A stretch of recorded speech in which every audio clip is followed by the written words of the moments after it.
Visibility doesn't start with somebody noticing you. It starts with you taking that step first. Hey, friend, have you ever been mad that nobody sees you while you're standing behind the curtain? That's where we're going today. I have a client, and I'm not going to use their name. She wanted a promotion and she wanted it badly. And every session, she would come in and tell me about it, how long she'd been there, how much she contributed, how somebody less qualified got chosen for that last opening, and how nobody at the company or at the top seemed to notice the work that she was doing. And, rightly so, she was frustrated and a little bit angry. And of course, I believed every word of it because her frustration was real. But here's what I noticed after a few sessions. She had never actually told her director that she wanted the promotion. She never raised her hand for the stretch project that would have put her in line for it. She'd never had the conversation. So I asked her gently, well, what happens if you ask and the answer is no?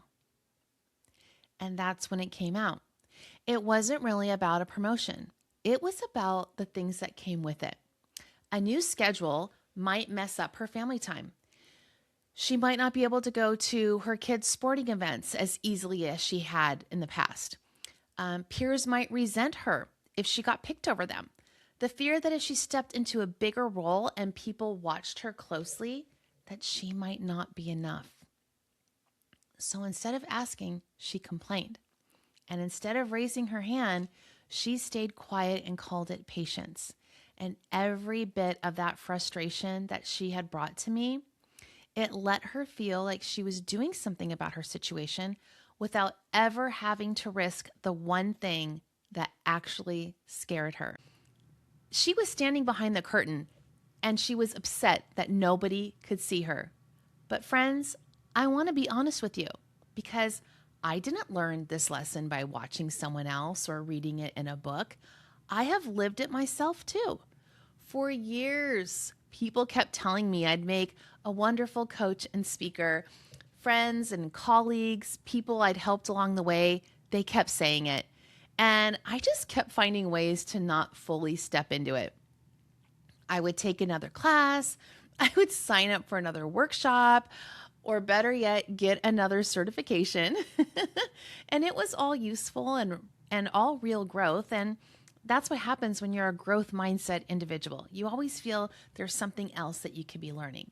But if I'm honest, some of it was me hiding in plain sight, which is why I like to say behind the curtain. Because underneath it, there was a voice asking, who am I to charge someone for working with me? Even while I was getting people real results and I was paying people to help me move to the next level. I was helping people land jobs and find their footing and feel alive again. And the proof was right there in front of me, and I still wouldn't see it as proof. So my business mentor told me to do something that frankly terrified me. She told me to post on Facebook and ask people for recommendations. This way, it would help me when I was building out my LinkedIn and my website. And oh my gosh, friends, I sat there with my finger over that post button for I don't even want to know how long. I was so freaked out. I waited until nighttime to do it because that's how I deal with stress I can't quite handle. I have to go to sleep. It's like watching your phone or your computer say installing updates 1 of 1,245. You just have to lie there and let it process because you can't rush it and you also can't watch the whole thing happen in real time. So I closed my eyes and hit post and I let myself install whatever was about to happen overnight. Well, when I woke up the next morning, I was floored. People in my life showed up. They wrote about how I'd helped them, what it meant, what changed for them. And I was so touched. All of it had been there the whole time. I just hadn't asked. I had spent so long holding myself back on a dream that I had that I never gave anyone the chance to tell me what I needed to hear. And it didn't take a 5-year plan. It just took one step and one post. And friend, there's a reason why that moment felt so big. You know, Brene Brown has spent her whole career researching this exact thing. And she says it plainly. It's called vulnerability. Vulnerability is about showing up and being seen. And it's tough to do that when we're terrified about what people might see or what people might think. And that's it. That's the curtain. The fear isn't about the promotion or the business or the post or the next step.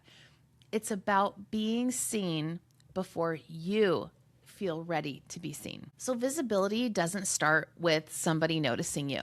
It starts with you taking that step first. Nobody's going to pull that curtain back for you.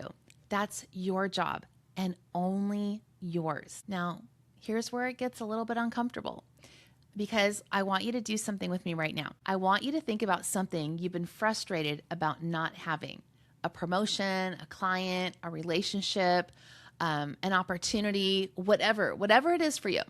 Now, I want you to ask yourself honestly, have you been asking for it? Or have you been complaining about not having it?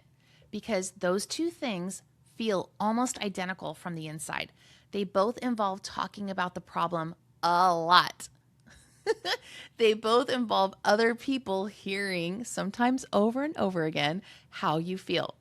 But complaining keeps you safe because nobody can say no to a complaint. Asking for something is scarier because it can actually be answered. Only asking can be answered with a yes. I'm going to say that again. Only by asking can you be answered with a yes. James Clear talks about this in his Atomic Habits book too. Although he's usually talking about gym habits and reading habits and not always promotions, but he says that every action that you take is a vote for the type of person that you wish to become. One post, one ask, one hard conversation, it's just a single vote.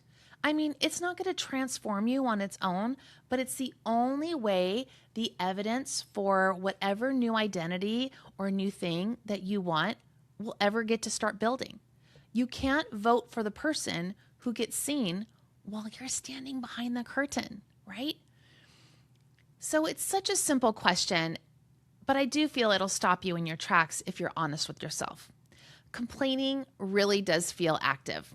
It feels like you're doing something, but it's actually one of the most sophisticated forms of procrastination there is because it lets you avoid that real risk while still feeling like you're dealing with it. And believe me, the people around you will certainly tell you that, yes, you have been complaining. All right. So I guarantee you've been hearing about this. And we can talk about technology for a second too, because this is where it gets almost funny if it weren't so familiar. So we live in a moment where we have more tools than any generation before us to solve almost anything, step by step. And yet, what do many of us do when we're scared to take that real step? Well, we open YouTube, we scroll TikTok or Instagram, we watch 15 reels or videos on how to ask for a promotion or how to be more visible at work. And somehow watching someone else do it starts to feel like you're creating progress. But it isn't. It's the same curtain again, just with better lighting. The research becomes the avoidance, and your preparation is what becomes your procrastination. And the step that you need to take is still sitting there untouched. Now, I want to do something with you before we close out today. I want you to get comfortable, or if you're driving, I want you to pull over because I really want you to be present for this. Actually, just keep driving safely, but stay with me if you're listening while you're in the car. I'd love for you to close your eyes if you can, or just soften your gaze for a second. And I just want you to picture that curtain. Let your brain pull up a picture of a curtain. And I want you to see the fabric of it, the color of it, whatever that curtain looks like in your mind. Now, behind that curtain, I want you to see yourself, not pretend you, the real you, the one who has something to offer, the one people have already told is really good at this, the one who's been waiting for permission. And right in front of that curtain, on the other side, I want you to picture the thing that you've been frustrated about not having: the promotion, the client, the relationship, the opportunity, the healthy eating habits. It's right there, closer than you think. Now, here's the part that most people skip. I want you to say out loud, I want you to name your fear, not your goal, but what the fear is underneath it. And I want you to say it again out loud. I'm afraid that, and then finish that sentence honestly. I'm going to say that again. I want you to name the fear, not the goal. I'm afraid that, and I want you to finish this sentence honestly, everyone. Maybe it's, I'm afraid I'm not enough. Maybe it's, I'm afraid people will resent me. Maybe it's, I'm afraid I'll find out I'm not as good as people say. Whatever it is, I want you to name it out loud and on paper if possible. You know how I feel about writing things out, but name it specifically, because fear that doesn't have a name gets to run the entire show in the dark. But fear that you've actually named in plain words, that's fear that you can look at, because a fear that you can see is a fear that you can walk past. So when we're done here today, I want you to grab a pen, an actual pen and actual paper, and I want you to write down two things. First, the fear, and I want you to name it in your own words. Remember what we said? I'm going to go back. I'm afraid that, okay? So you're going to say, I'm afraid that, and you're going to name that in your own words. And then second, right underneath it, I want you to write down one small step that you've been avoiding. And you don't have to take that step today, but you do have to name it today. Naming it is how you stop standing in the dark behind that curtain. So here's what I want to leave you with today, my friends. If you are frustrated about something that you don't have, I want you to ask yourself which one you've actually been doing. Asking or complaining. Stepping out or standing behind the curtain, hoping someone notices the shadow that you're casting. Here's your takeaway from me. You can't be chosen from behind the curtain. You have to step out first. That's it for today. I'm going to see you again next time, my friends, and I would love for you to DM me and let me know the fear that you have put a name to and the step that you are going to take to walk past it. You've got this, and I believe in you. You know why? Because the magic is in you. Bye-bye.